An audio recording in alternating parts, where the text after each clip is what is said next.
రోజు భారతదేశ సరిహద్దు రేఖలు దాటించాల్సినటువంటి సమయం వచ్చింది.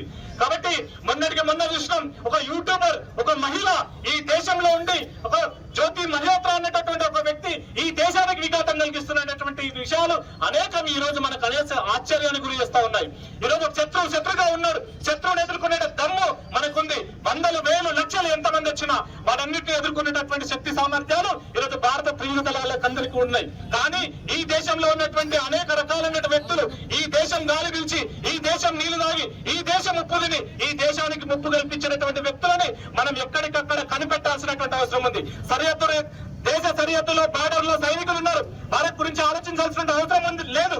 కానీ మన పక్కనే ఉంటూ, మన ఇంటి పక్కనే ఉండే, మన సందులో ఉండి, మన పక్కలో, మన మధ్యలో ఉండి మన కోసం హాని కలిగించేటటువంటి శక్తుల్ని మనం కనిపెట్టాల్సినటువంటి ఆవశ్యకత ఉందని చెప్పేసి ఈ సందర్భంగా తెలియజేస్తా ఉన్నాను.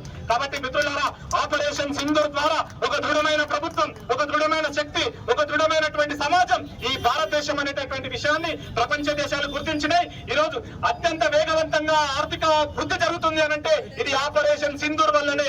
ఈ దేశం ఇంపోర్ట్ చేసుకునే స్థితి నుంచి ఎక్స్పోర్ట్ చేసేటటువంటి శక్తి సామర్థ్యాలు భారతదేశానికి ఉండేటటువంటి విషయాన్ని ఈ రోజు విశ్వం గ్రహించింది. కాబట్టి మనందరం కూడా మరొకసారి పార్టీలు, కులాలు, మతాలు పక్కన పెట్టి ప్రభుత్వానికి అండగా నిలవాల్సినటువంటి అవసరం వచ్చింది. ఈ రోజు పాకిస్తాన్ లాంటి దేశం, ఒకవైపు చైనా మన మీద కరోనా రొత్తింది, అనేక రకాలైన కుట్రలు చేస్తుంది, మన ఆర్థిక వ్యవస్థను చిన్నాభిన్నం చేయాల్సినటువంటి పరిస్థితి ఉంది.